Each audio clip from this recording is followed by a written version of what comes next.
it's really easy when you start to fall into those traps to then find yourself 5 years down the road in these very traditional gender roles within parenting. And again, like without even realizing it, because you might think as a dad, I change all the diapers. I never saw my dad change a single diaper. That's great. I'm not saying that's a bad thing. That's awesome. Both parents should be changing diapers, of course. But that, are you thinking about buying the new diapers? Are you every time a package of diapers comes in, are you unpacking it and putting it away? Are you keeping an eye on when you're running out? Are you packing the diaper bag with diapers? Are you, all these little things, you get the diaper paste, you getting the diaper, whatever. There's so many other logistics that go into every aspect of parenting. And I think what we're missing in this conversation is that moms are still doing all of the mental planning around it, and they're still carrying the burden of making sure everything moves forward, and dads are not. And so I think, backing up to answer your question, very long answer, is that I think, so much of this is a lot more conversations from the very beginning. Welcome to Normalize the Conversation by Inspiring My Generation. I'm your host, Francesca Reicheter. Today, I'm talking with MaryCatherine Starr, author of Mama Needs a Minute and the creator of Mom Life Comics, about motherhood, marriage double standards, and mental load. In our conversation, we explore how easy it is to fall into traditional gender roles without realizing it, the importance of having equitable conversations from the start, and how connecting with friendship, creativity, and self-expression can help mothers rediscover themselves beyond their roles at home. Stick around. This one might just change the way you think about balance, parenting, and showing up for yourself. Thank you so much for joining me today. I am very excited for our conversation. Before we begin, I want to check in. How are you really? Well, I love that you asked this question. I'm okay today. Just like a little frazzled. One of my kids is homesick, so that changes my work day. I'm a very organized, like structured, focused person, and I work from home. And so, I know exactly what I'm supposed to be doing work-wise today. And then when someone's sick, which obviously happens, I have to kind of rearrange my expectations, and it leaves me sometimes just feeling a little out of sorts. So that's how I'm doing, but I'm happy to be here chatting with you, and I'm excited for our conversation. It's so hard when something happens outside of our plans, especially when you are someone who's very organized. For me, as soon as something happens just a tiny bit out of I'm very, very to the schedule. And once something happens a tiny bit out of my expectation, I panic a lot. I'm really working on that. Yeah. Managing is so hard. I know. I feel like my entire life has just been one big lesson in learning how to go with the flow and learning how to let go of my need to control. And it's like, here I am, I'm 40 and I'm still working on it. But um, that's life. How about you? How are you today? How are you really? Thanks for asking. I am trying to let go. So I have a red eye tonight, Oh my and gosh. I tried so hard to change it to fly during the day. I I swear I changed it. They took the money from my account. It did not update. I called Delta. I messaged them. They're like, well, it's the money's being held. It didn't hit our account. I was like, well, then can you reverse it so I can redo it? They're like, well, we can't, but the money will be returned in 3 to 5 days. So you try again. I was like, well, then you're gonna have the money twice. So I'm taking the red eye. It's fine. I have to go to an event when I get there. Not looking forward to going straight from red eye to event. I'll make it through. We're letting go. But Yes. again, Oh, letting yes. go, not for me. Yeah, I'm with you. I hate red eyes. But yeah, sometimes life calls for them and then you have to just suck it up. But I'm sorry. That's really frustrating. Right? But I'm also grateful for it because the red eye I'm going back to South Florida where I'm from. Mhm. And it's the first time I have an event back home where my family is. So my grandmother will get to see me speak at an event for the first time, and my three best friends will be there. My dad will be there. I'm hoping my mom will be there, but she's sick right now. Mm. Excited that I'll get to actually see my family. I haven't gotten to spend a lot of time with them recently since I moved across the country. So I'm grateful at the same time, and I'm trying to choose to focus on that. Yeah, good, good. Well, I'm excited for you that they get to all be there. That's a huge deal. Yeah, it is. And I'm really excited because I'm going to see my parents after now having a different conversation with them based on learning from you. So I talked with you a little bit before we started recording, but I found your content and it made me laugh, and it also really opened my eyes to understanding what my mom was saying my whole life. So much of my life, I was like, oh, she's so dramatic.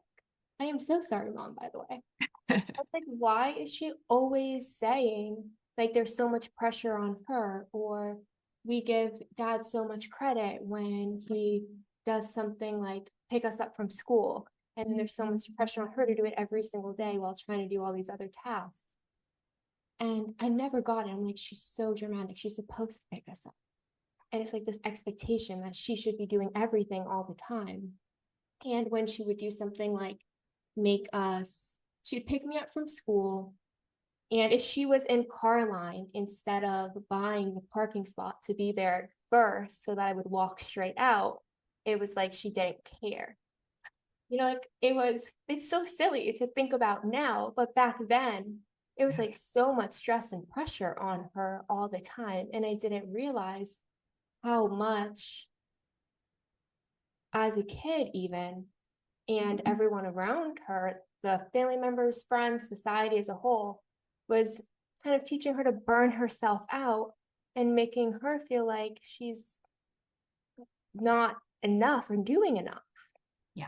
Yeah. I mean, what you're describing is exactly how motherhood feels. I think you would hope, or I would hope, we would all would hope that things had changed since like your mom was in the depths of the mothering young children, or since my mom was, but things haven't changed at all. And the main thing that's changed is that moms are doing even more, and we're expected to do even more than in past generations, because now there's so many more expectations for what our kids should be doing and how we should be parenting. There's so much more learning about parenting in good ways and healthy ways and kind ways, which is amazing for our children, but who's doing that learning and putting it into practice? Moms.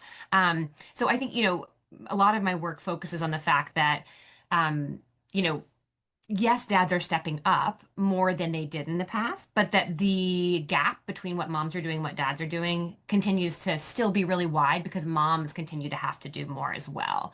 And now, majority of moms are working outside the home, and that's even shifted a lot in the past 20, 30 years. And moms are just, almost every mom I know is kind of constantly drowning, even though we are totally grateful for our lives and adore our children and wouldn't trade it for the world. There is just still this feeling of like this is impossible, at least at the standards that we are held to right now. Yeah. And for me, something that really came up with this idea of, women should do it all.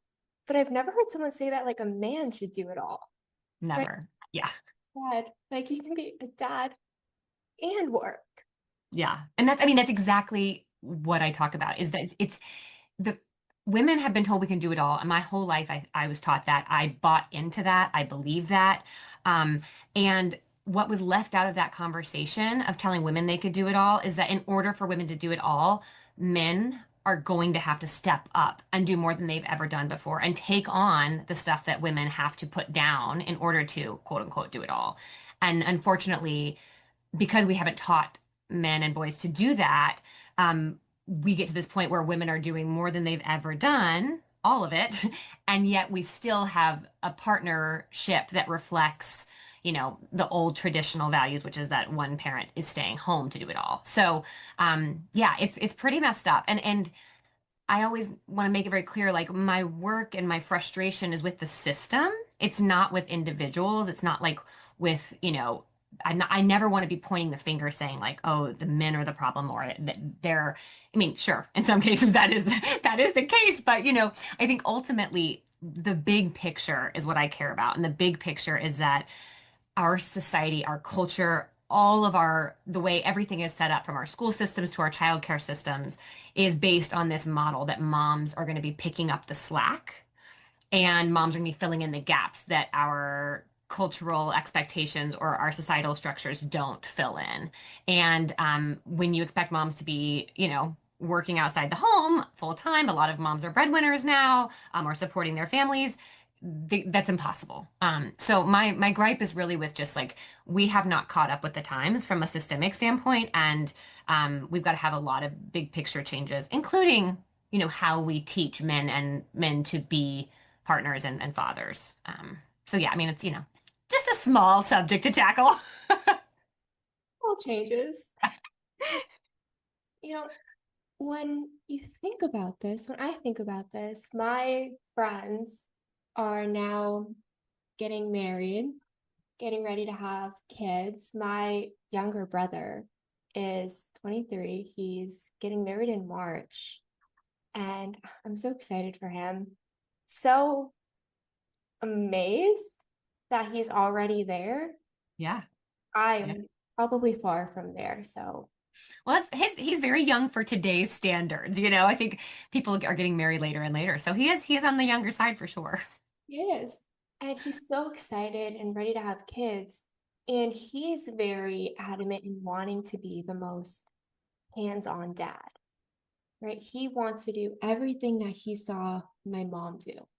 Like he had so much admiration for it. And I wonder how we even begin to create conversations, like my friends can create conversations on the shift in the dynamic that it becomes more of a partnership Mhm. because of these expectations.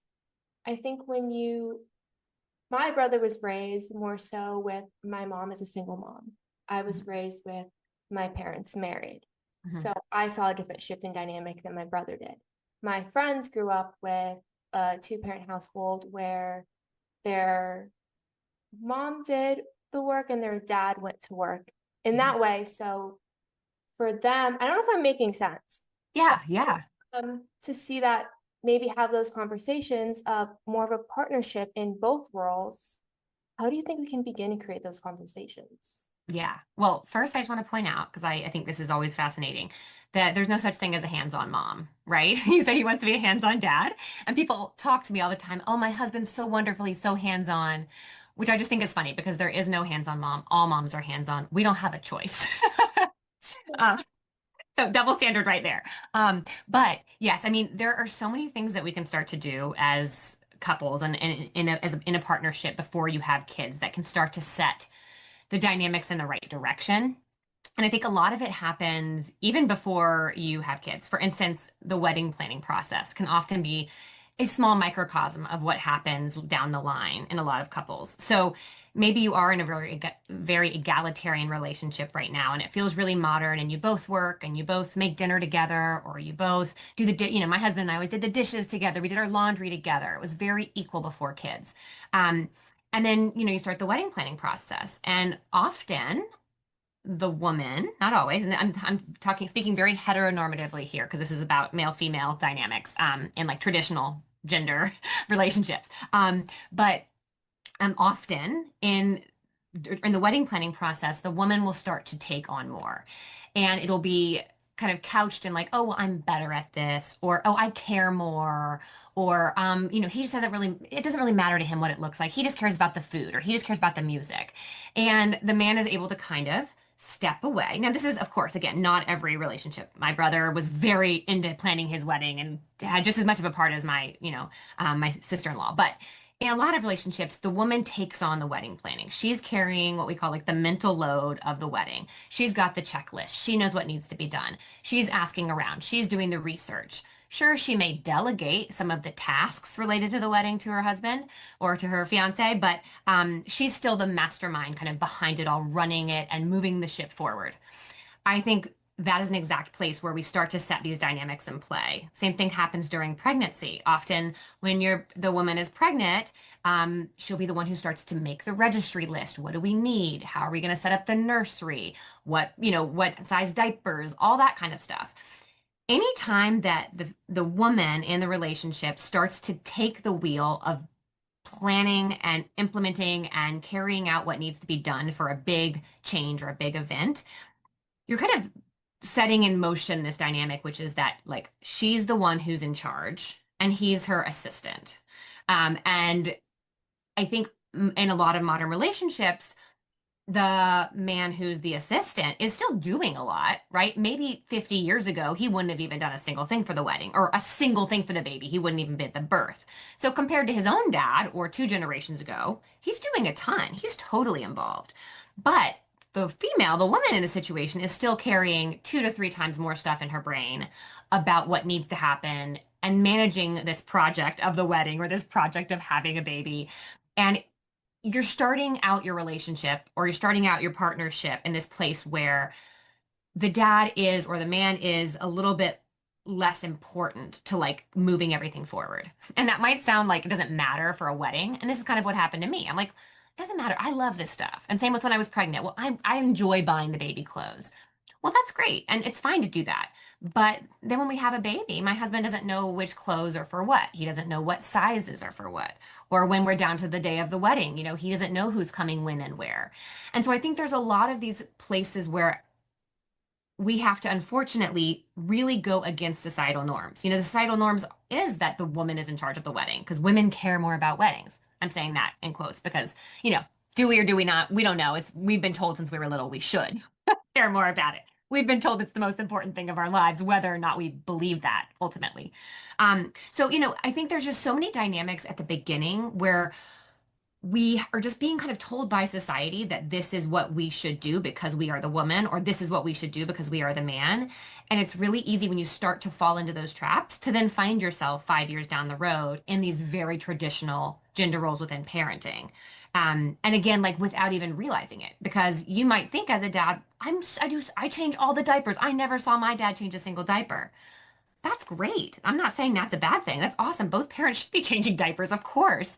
But that, are you thinking about buying the new diapers? Are you store every time a package of diapers comes in, are you unpacking it and putting it away? Are you keeping an eye on when you're running out? Are you packing the diaper bag with diapers? Are you, all these little things. You get the diaper paste, you getting the diaper, whatever.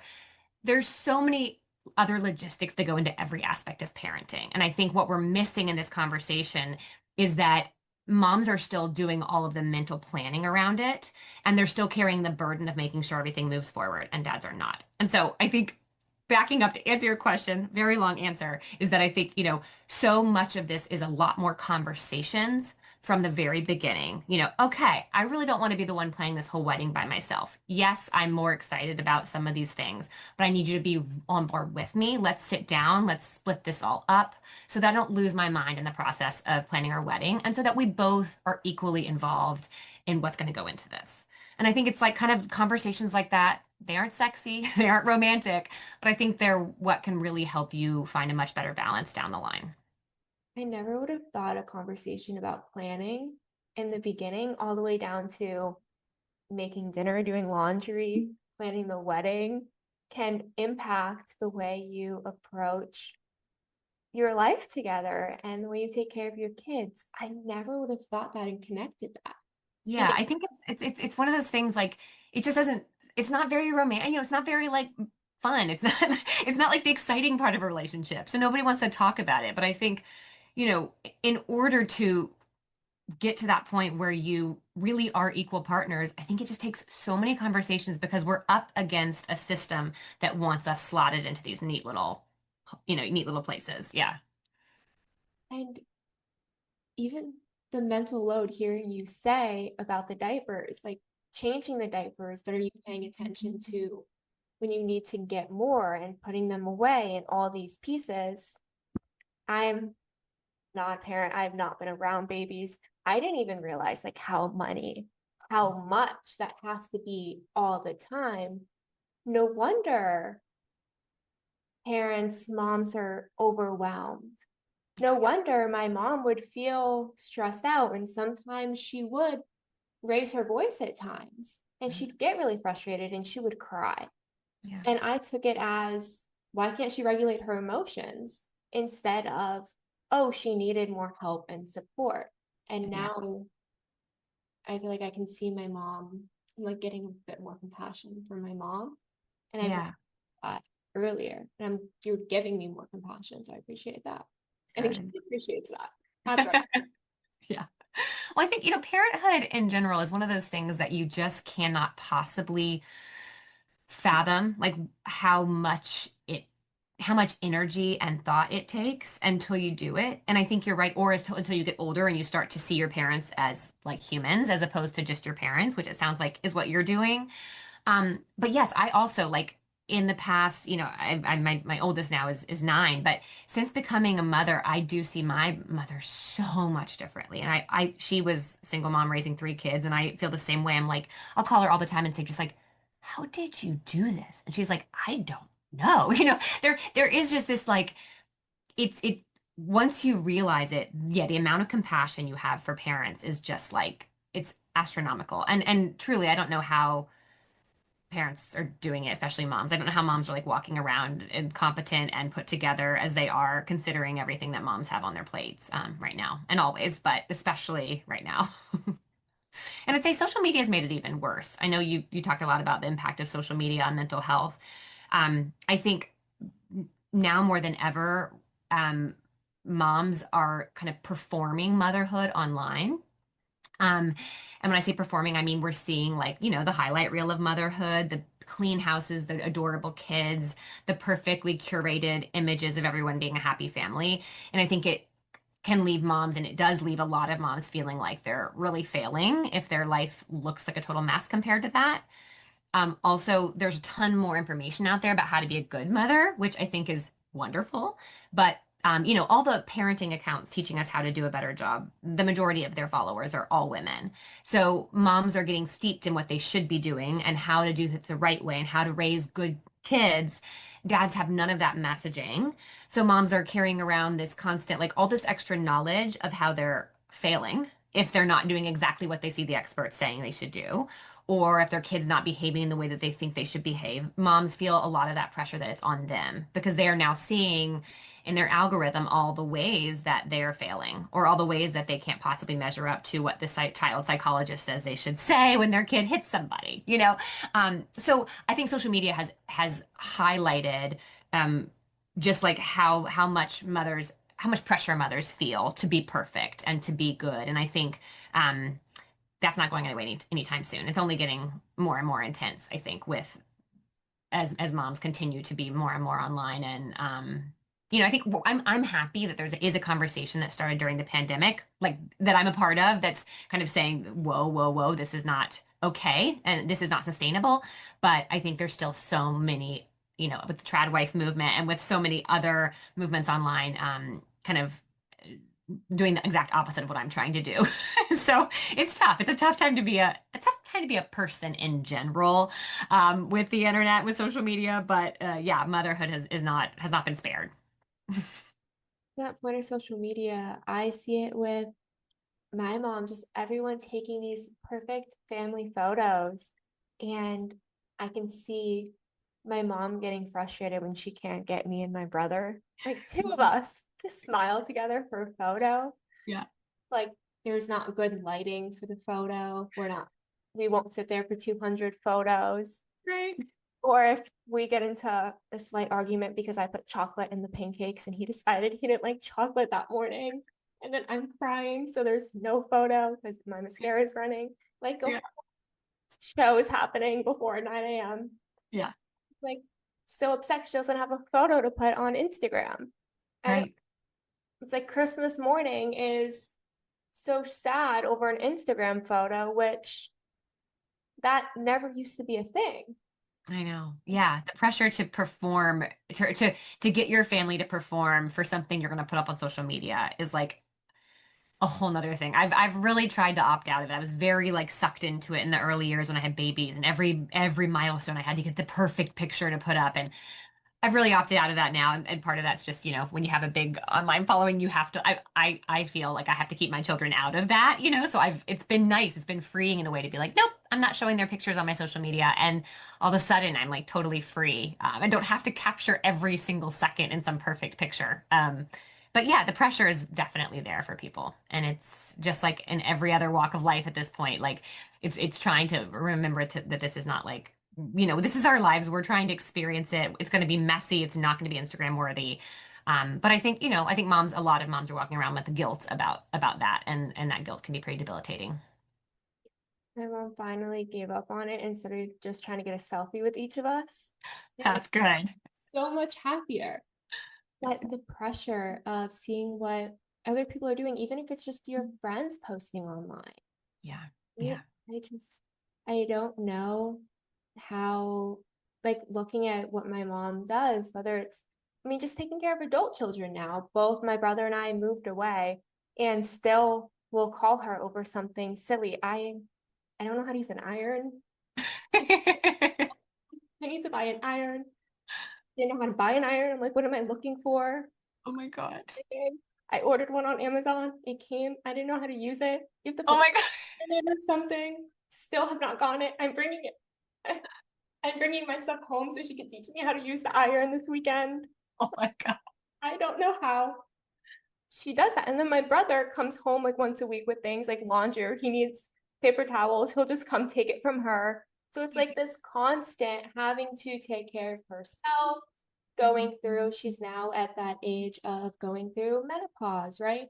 Figuring out transitioning to being an empty nester. And then her kids are adults and trying to figure out their lives and having to figure out how to manage now where we're at in life. It seems like it never stops for a mom. Yeah, yeah, I think so. I mean, I've, my kids are still young, so I haven't had that next experience. But yeah, I understand that, especially the emotional pull, like because like you love your kids so much and you're so worried about them all the time and you're always just hoping you don't screw them up and at the same time knowing that you're screwing them up as you're doing it. um it's an emotional roller coaster, so I just know, I mean, I've heard it's great when your kids get to be adults and you can start to be friends with them in a different way. But I also hear that the stressful, heart-wrenching parts that where you feel like your heart is just walking around in the world without you, like that I don't think ever ends. And yeah, it's just so funny because when you're not a mom, you don't realize that there's this whole like half of the population walking around just like thinking about their children at all times, worried about them, thinking about them, planning for them, getting stuff for them. And it's like I think, moms are very invisible in our culture and kind of forgotten. And I mean, that's changing, but for a long time they were. It was kind of like once you were a mom, you just like became a loser. And so I think, it's just a really weird experience now being in that world and knowing how kind of a lot of the culture sees you and navigating all that while you're also trying to learn how to be a good parent. And that's the most important thing to you. So it's really wild. Yeah, it's a wild journey. I'm excited and anxious to get to that place in life. And I'm anxious seeing my friends and my brother getting ready to enter that because, or my brother's fiance getting ready to enter that because it is such a shift in a world that feels so, it's changing so much with social media, with AI. We don't know what the world is going to look like tomorrow. And how do you, I imagine, like, how do you know what to teach your kids, what not to teach your kids? It seems so scary to me just to have someone that you're in charge of all the time. Yeah, it is. You're right. It's wild. I mean, luckily they don't come out like fully, like when you have the baby, you have a little while to get used to caring for someone. And the really hard questions of like, I mean, of course it's so hard at the beginning, but the harder, bigger picture questions about like, how are we going to handle technology? Or, how are we going to teach our kid about politics or whatever, this like stuff that's a lot more fraught now. Those come a little later. So luckily you're more used to, caring for someone. It's not like you immediately have to make that decision. But yeah, it's every single stage is just like, oh my gosh, this is all new. And we have to learn a completely new thing and how to parent this new being now that they're this age and everything feels different. And oh my gosh, like my daughter's 9 and she's starting to have just some of those like teen kind of emotions. She's early, but like, just where like you can just see, oh my gosh, this child is going to become a preteen and then a teen, and like I'm gonna have to figure out how to parent that. It's terrifying. Um, but it's definitely exciting. It's definitely, I mean, it's so wonderful. But yeah, it is it's quite interesting. With all the double standards or maybe shame that gets thrown onto you, or moments maybe of guilt that people are putting onto you, or the unknowns and the anxieties, the fears, how do you kind of cope with it? Well, I make my comics about motherhood. Wrote a whole book about it. That's a very therapeutic outlet for me. So, I definitely, I'm a creative person. I've always looked towards like creativity and kind of putting things out there in some sort of creative way. So for me right now, that's writing and creating these comics about motherhood. I also do yoga and I go on a lot of walks. I'm like a big walker. So often with like an audiobook, a good book, and I just will walk and I walk most mornings or go to a fitness class. So definitely by moving my body, that's how I deal with a lot of it. Um, Also friendships, I've made a lot of really incredible friends who are moms, and it took me a while to do that. I always thought like, oh, you just have kids and you just meet people and then you have mom friends. And that certainly wasn't what happened for me. I had to like really work at it, like put myself out there and find my people.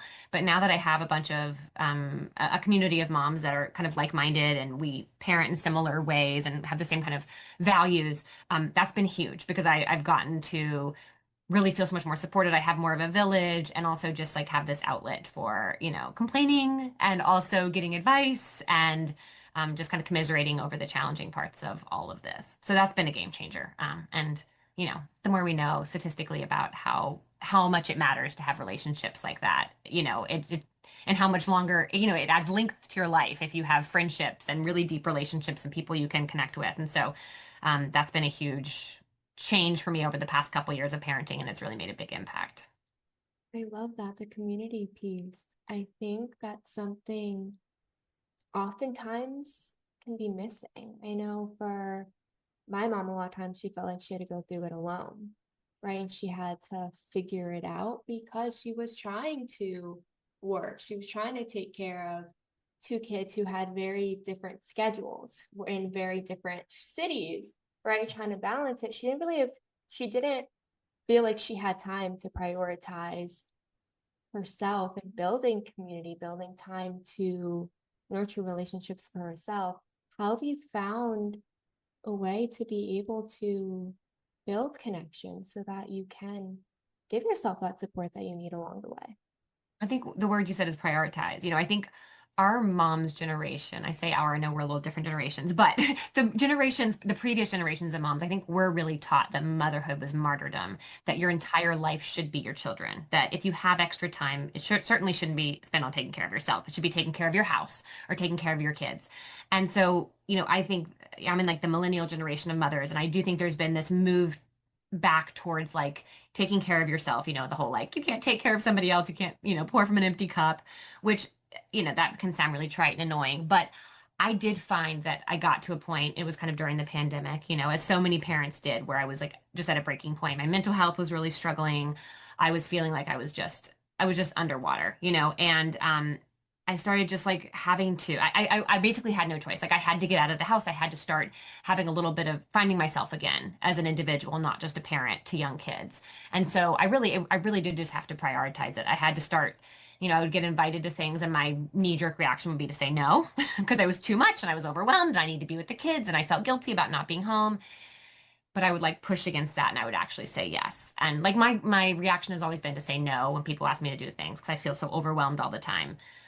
But I started saying yes. And then I would go, and then I'd be like, that was so fun. And even though I would have a lot of guilt about being away from my family, I would see how much more energized I would feel after. And so I just started kind of shifting friendships have always been one of the most important things in my life. And my female friends have been like lifesavers. But when I became a mom, I kind of let all that go. And so it's really been just like reconnecting with this is something that's so important to me. I see how healing this is for me and how much it changes who I am. I'm a better parent. My kids still, every time I leave, always give me a guilt trip. And I always just say, like, how much you love your friends and you are so happy when you're with them? I feel the exact same way. And so it's so important for me to be with my friends.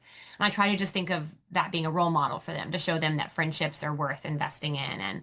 And so yeah, but I had to prioritize it and I had to push myself out of my comfort zone, which was saying no socially. But it's not like the guilt of not being with your family and the kids all the time didn't exist. It was that you still had to prioritize yourself and something that was still important to you.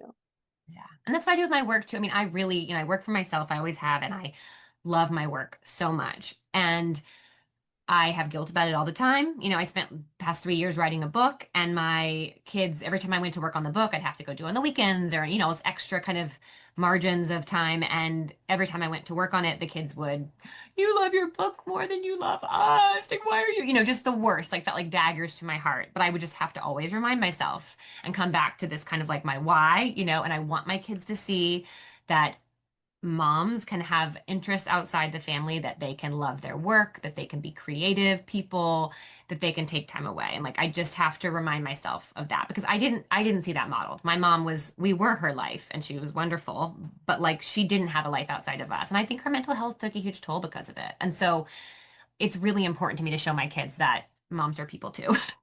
And that, moms love them so, so, so, so much, but also they can pursue their creative passions. They can pursue their friendships. They can pursue their work dreams, So yeah, I mean, I'm always pushing past the guilt and past the resistance to try to, show my kids that and also to give myself the gift of like doing things that I enjoy.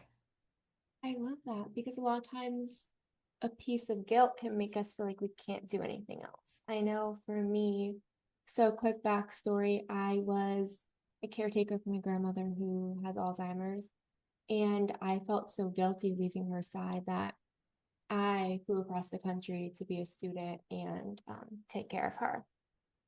And it was really, really difficult. Anytime I left, I was in and out on red eyes all the time. So I didn't get to really be a normal student for the year and a half that I did that. And I almost didn't want to finish my master's at that point. And I ended up doing it. Everything's fine. I'm really grateful to do it. But I also, part of me wishes that I was a full student and got to enjoy that piece and got to network more and be more involved in being a student at that time and living in the city and getting to actually experience what it was like to be a grad student and doing my practicum hours at a more full-time experience, I don't know if I'm making sense at that point, but it was really hard to get to a place where I actually moved and letting go of that guilt. Mm-hmm. Guilt felt debilitating, so many breakdowns, so many days of questioning myself. What was I doing? I know guilt can be so debilitating. Yeah, it can be. And I think, you know, from everything I know, I do think women are walking around with a lot more guilt, and especially caretaking related guilt. This guilt that like we've internalized the societal messaging that it's our job to take care of everybody else's feelings first, and that it's our job to make sure everybody's happy and healthy and taken care of. And I think a lot of men were not raised with that same mentality. And so I think as women, it can be really hard to figure out what part of that guilt is like real healthy, not I wouldn't say healthy guilt, but like what part of that is like, okay, I'm gonna, even though this is inconvenient, I want to do it because it matters to me and I love this person, versus how much am I doing this just because of guilt, because I feel like it's what makes me worthy as a woman in this world, because my whole soul, purpose for being is to make everybody else comfortable, and obviously that's very different when you're parenting or caring for a sick loved one. But I do think that we are so we are so raised to just take care of everyone else and put ourselves last, that there's a lot of discomfort in there, and it can be hard to figure out where the line is in terms of putting others first, putting yourself first. I think there's a balance there that can be really hard for us to strike. Yeah, and being able to recognize it and choose to prioritize yourself in a way that's right for you is amazing. And I love that you're able to do that. And I hope more women are able to start doing that because it's so important. As we are wrapping up, I guess for my friends who are getting ready to enter that phase of they're all actually planning their weddings, I am loving it for them and stressed for them every time I get a call. So what's one last piece of advice you can leave them with?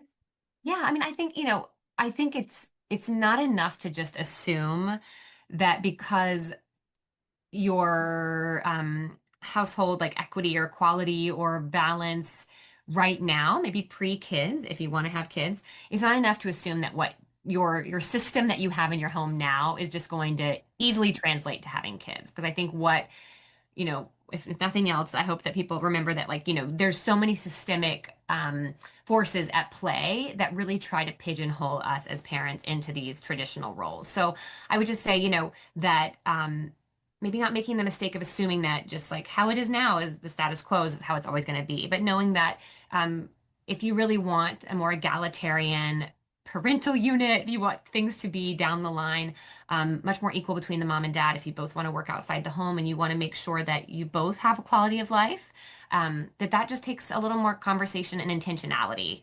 Not a little more, a ton more, so much more intentionality and thought than I think than we realize. And I'm hoping that's changing with younger generations.